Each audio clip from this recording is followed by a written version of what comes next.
Alrighty folks, this video is for those who have purchased a learning tower from us, and just so that you know, we have a little one.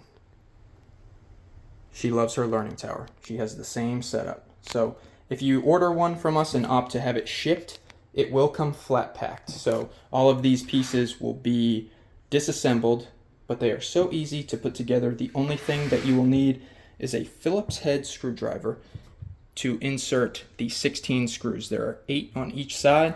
Everything will be pre-drilled, so there's no need for a drill or an impact driver. If you have it, awesome, it'll make it even faster. But all you need is a screwdriver.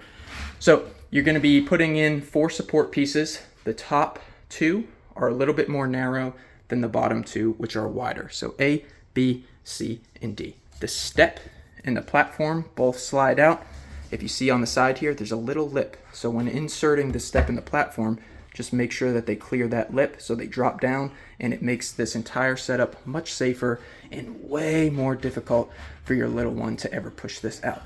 So here, put the step in, get it past the lip, and it cannot come out. If the little one steps right at the front and it lifts up a little bit, it's okay. That'll catch it. It's not going anywhere. Same thing with the platform, even though if you stepped right on the front here, it doesn't even move because it's big enough. So there you have it. 8 screws on each side.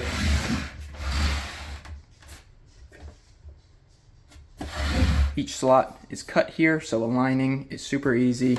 If you complete this task with one other person, you'll have it together in just a couple of minutes. So the safety bar rolls out and rolls back in, and that's all there is to it.